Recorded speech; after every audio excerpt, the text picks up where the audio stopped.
AP assembly సమావేశాలు live లో చూద్దాం. 11 సంవత్సరాలు కోర్టు వాయిదాలకు వెళ్లకుండా తప్పించుకొని బెయిల్ పైన బయట ఉండి ప్రజలను మభ్యపెట్టి అధికారాన్ని కైవసం చేసుకొని మళ్ళీ లక్షల కోట్ల రూపాయల అవినీతి చేయగలుగుతున్నాడంటే ప్రజాస్వామ్యం ఏ దశకు పోతా ఉందో, ప్రజాస్వామ్యానికి ఎంత ప్రమాదకరంగా ఇలాంటి దుష్ట శక్తులు తయారయ్యాయో మనం చర్చించాల్సిన అవసరం ఉంది అధ్యక్ష. ఈరోజు సిబిఐ ఈడీ కేసుల్లో ఉండే జగన్మోహన్ రెడ్డి అవినీతి అంతర్జాతీయ స్థాయికి వెళ్ళింది అధ్యక్ష. FBI కూడా ఇతను దోషి 1750 కోట్ల రూపాయలు లంచాల రూపంలో తీసుకున్నాడు. ఆ లంచాలు కూడా ఏ విధంగా వచ్చాయి, అమెరికన్ పెట్టుబడిదారులతో తీసుకొచ్చిన లంచాలు ఇక్కడికి చేరాయి. అదే రూపంలో మరి వేల కోట్ల రూపాయలు ఖనిజాలు గాని, మద్యం గాని, ఇసుక గాని ఈ రాష్ట్రంలో దోపిడీకి అది ఇది అనే తేడా లేకుండా ప్రతి అంశంలోనూ వేల కోట్ల రూపాయలు దోపిడీ చేసిన ఒక వ్యక్తి ఈ రోజు నిర్లజ్జగా నిస్సిగ్గుగా మళ్ళా మాట్లాడుతూ ఉన్నాడంటే దీనికి మరి ప్రజలందరూ కూడా, ఈ రాష్ట్ర ప్రజలందరూ కూడా గమనించాలా. వీళ్ళు ఊర్లలోకి రాకుండా ఎక్కడికి వచ్చినా తరిమి కొట్టాల్సిన అవసరం ఉంది. ప్రజాస్వామ్య పరిరక్షకులుగా ప్రతి పౌరుడు నిలబడాల్సిన సందర్భం ఇదని నేను మీ ద్వారా ప్రజానికానికి కూడా విజ్ఞప్తి చేస్తా ఉన్నాను అధ్యక్ష. ఆ రోజు మా నాయకుడు చంద్రబాబు నాయుడు గారిని ఏ తప్పు చేయలేదు అధ్యక్ష. నేను దగ్గరున్నాను అధ్యక్ష. నంద్యాలలో అరెస్ట్ చేసినప్పుడు నేను అడిగా రఘురామరెడ్డిని, ఏ తప్పు చేశాడు మా నాయకుడు అంటే, మేము వాట్సాప్ లో పంపిస్తాం లేదా అక్కడ చెప్తాం ఇక్కడ చెప్తాం అంటారు తప్ప ఒక్క ప్రాథమిక కనీస సాక్ష్యం కూడా లేకోకుండా తప్పుడు నివేదికల ఆధారంగా 40 సంవత్సరాలు తెలుగు జాతికి గర్వకారణమైన వ్యక్తి, తెలుగు వారందరూ కూడా గర్వపడే నాయకుడు నారా చంద్రబాబు నాయుడు గారిని అక్రమ కేసుల్లో ఇరికిచ్చి 53 రోజులు జైలు పాలు చేశాడు అధ్యక్ష ఈ దుర్మార్గుడు. అంటే ఒకవైపు సామాన్యులను శిక్షించి పెద్ద పెద్ద నాయకులను జైలుకు పంపించి తనేమో అధికార మదాధికారంతో ఈ రాష్ట్రాన్ని సర్వనాశనం చేశాడు. ఈ జగన్మోహన్ రెడ్డి మనిషిగా బతకడానికి కూడా అర్హుడు కాడు, రాజకీయాల్లో కొనసాగడానికి అంతకంటే అర్హుడు కాదని ఈ సభ ద్వారా నేను ప్రజానికానికి, ఇట్లా వాళ్ళను మనం భరిస్తే రేపొద్దున మరిన్ని ప్రమాదాలు ఈ రాష్ట్రానికి మరి వస్తాయో ఒక్కసారి ఊహించమని నేను మేధావులకు విజ్ఞప్తి చేస్తాను. మేధావులారా, రాష్ట్రంలో ఉండే మేధావులారా, మీరు మౌనం వీడండి. ఇంత పెద్ద ఎత్తున అవినీతి చేస్తున్న వాళ్ళు, అంతర్జాతీయ స్థాయిలో అవినీతి అక్రమాలకు పాల్పడుతున్న వాళ్ళు ఈ రాష్ట్ర రాజకీయాలకు అవసరమా అనేది ప్రతి ఒక్కరు కూడా చర్చించాల్సిన సమయం, సందర్భం అని కూడా మీ ద్వారా మేధావులందరికీ విజ్ఞప్తి చేస్తూ సెలవు తీసుకుంటున్నాను అధ్యక్ష. ఇప్పుడు ఇది చాలా ఇంట్రెస్టింగ్ సబ్జెక్టు. ఎంతో మంది కడు ఉత్సాహంతో ఉన్నారు మాట్లాడటానికి, కానీ మనకి సమయం లేదు. ఇక చాలా ఇంపార్టెంట్ సబ్జెక్ట్ ఉంది. సో అంచేత ఎత్తిన వేళ్ళే 20 ఉన్నాయండి. ఏ ఒక వేళ్ళకి పర్మిషన్ ఇచ్చినా మిగిలిన వాళ్ళందరూ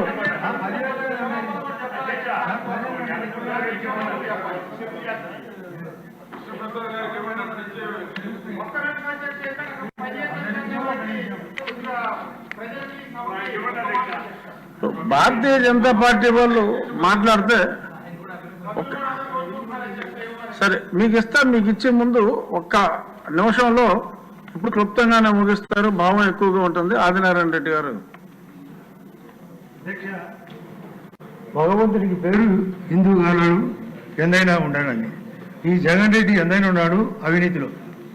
మీరు నన్ను అడిగినారు ఒకసారి, ఢిల్లీలో మీరు చాలా తీవ్రంగా ఉన్నప్పుడు ఇతనికి ఏ పేరు పెడితే బాగుంటుందని. నేను ఒక అర్ధగంట ఆలోచన చెప్పిన, జగన్ రెడ్డి వైఎస్ అని.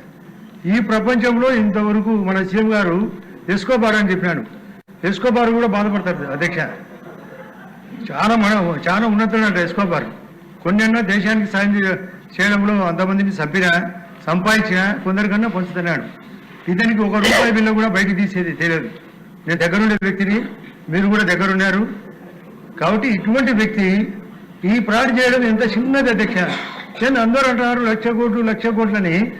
ఎప్పుడో 1,00,00,000 కోట్లు 15 ఏళ్ళప్పుడు అలా ఉన్నప్పుడు ఇంకా 1,00,00,000 కోట్లు. వరల్డ్ బ్యాంక్ అయినా వడ్డీ కలిపితే 2 లక్షల కోట్లు అవుతుంది.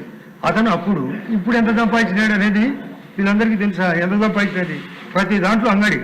ఆయన పెట్టేది పెద్ద అంగడి, వాళ్ళ ఎమ్మెల్యేలు ఎంపీలు చిన్న అంగడి, ఇంకా చిన్నోళ్ళు చిల్లర అంగడి. ఇటువంటి వ్యక్తిని మనం ఒక గంట తిట్టినా కూడా అతనికి సరిపోదు. అతను ఎట్లో ఒకటి అతన్ని పిలిపియండి అధ్యక్ష. నమస్కారం అధ్యక్ష. ఇప్పుడు కృష్ణప్రసాద్ గారు అధ్యక్ష వెరీ బ్రీఫ్ సార్, పాయింట్కి వెళ్ళిపోయి. 1 minute అధ్యక్ష. అధ్యక్ష, నేను వచ్చేదో బాగు చేస్తాను రాష్ట్రాన్ని, ఒక్క అవకాశం ఇవ్వమంటే 2019లో మీ బోటాళ్ళు నా బోటాళ్ళు అందరు నమ్మి మహానుభావుడి దగ్గరికి వెళ్ళాం అధ్యక్ష. మరి ఏ నిమిషంలో ఇది చేశాడో తెలియదు కానీ అందరం తల దించుకునేటట్టు ఒకప్పుడు చిన్న దొంగ అనుకుంటే తర్వాత ఈ రాష్ట్రాన్ని సిబిఐ ఈడీ కేసులతో ఉంటాయి కాకుండా ఈ రోజు జాతీయ స్థాయి నుంచి అంతర్జాతీయ స్థాయికి జగన్మోహన్ రెడ్డి గారు ఎదిగినందుకు వైఎస్ఆర్ కాంగ్రెస్ పార్టీ నాయకులకి కార్యకర్తలకి మరి శుభాకాంక్షలు చెప్పాలి అధ్యక్ష. ఎందుకంటే ఆయనతో కలిసి పనిచేసినందుకు మనం ఈ రోజు తలదించుకోవాల్సిన పరిస్థితి అధ్యక్ష. రాబోయే 25 సంవత్సరాల పాటు ఈ రాష్ట్ర ప్రజలకి భారాన్ని మోపి ఏవైతే అమెరికా కోర్టులో 1750 కోట్ల రూపాయల పరిస్థితికి జగన్మోహన్ రెడ్డి గారు ఎదిగాడో, మనం ఆయన దగ్గర పనిచేసి వచ్చినందుకు తెలుగు జాతికి నేను క్షమాపణ చెప్తా ఉన్నా అధ్యక్ష. కాకపోతే చెంపలేసుకొని ముందే బయటకు వచ్చాం. చంద్రబాబు నాయుడు గారు లాంటి దారిద్ర్యుల దగ్గర చేరి ఈ రాష్ట్ర అభివృద్ధిని మళ్ళీ పట్టాలెక్కించాలని చెప్పి మనందరం మళ్ళీ ఇటు వచ్చాం. కానీ అక్కడ మిగిలిపోయిన మన సోదరులకి నేను తెలియజెప్తా ఉన్నా, జాతీయ స్థాయి నుంచి అంతర్జాతీయ స్థాయికి జగన్మోహన్ రెడ్డి గారు ఎదిగినందుకు వారికి శుభాకాంక్షలు తెలియజేస్తూ, ఈ రాష్ట్రానికి ఈ దేశానికి ఆయన చేస్తున్నటువంటి లూటీకి మీరు సిగ్గుంటే గనక ఇంకా అక్కడే కనుక కొనసాగితే ఈ దేశ ద్రోహులు మీరు కూడా అవుతారు, ఆయనలో భాగస్వాములు అవుతారని చెప్పి మన సోదరులకి, గతంలో మనతో కలిసి పనిచేసిన సోదరులకి ఈ సభ ద్వారా తెలియజేస్తా ఉన్నా అధ్యక్ష. ధన్యవాదాలు. జాయిన్ చేసుకోవాలి కదా, మీరంటే ముందు వచ్చారు. ఇప్పుడు 2047 దార్శనిక పత్రంపై వ్యవసాయ శాఖ మంత్రి గారు సార్ తమరు మాట్లాడండి. గౌరవనీయులైన ముఖ్యమంత్రి గారు ఇప్పుడు మాట్లాడు.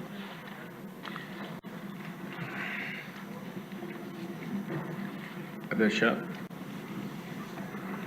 చాలా మంది సభ్యులు వాళ్ళ ఆవేదన తెలియజేశారు.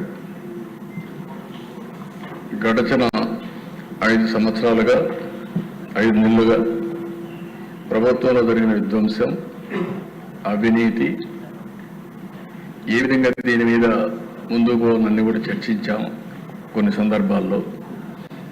అదే సమయంలో ప్రజా సమస్యల మీద మాట్లాడకపోతే మనకిచ్చిన మ్యాండేట్, ప్రజలు ఎంత ఆశ పెట్టుకున్నారో వాళ్ళ సమస్యలు కూడా పరిష్కారం చేసుకుంటూ ముందుకు పోవాల్సిన అవసరం ఉంది. ఇప్పుడు ఏ విషయమైతే ఈరోజు వచ్చిన విషయం, ఆంధ్రప్రదేశ్ ప్రతిష్ట, బ్రాండ్ కూడా దెబ్బతినే విధంగా ప్రవర్తించారు. ఇది చాలా బాధేస్తుంది. ఇంటేనే చాలా బాధాకరంగా మనం ఏ విధంగా చెప్పుకోగలుగుతాం అనే పరిస్థితి వస్తుంది. ఇంకా వాస్తవాలను రావాల్సిన అవసరం ఉంది. ప్రభుత్వం కూడా ఆలోచిస్తున్నాం. వాస్తవాలన్నీ వచ్చిన తర్వాత ఎప్పటికప్పుడు అవన్నీ కూడా అధ్యయనం చేసుకొని ఏం చేయాలో చేస్తూనే మళ్ళా మీకు ఇన్ఫార్మ్ చేస్తాం. ఏ ప్రభుత్వం అయినా ప్రజలకు జవాబుదారీతనంగా ఉండాలి.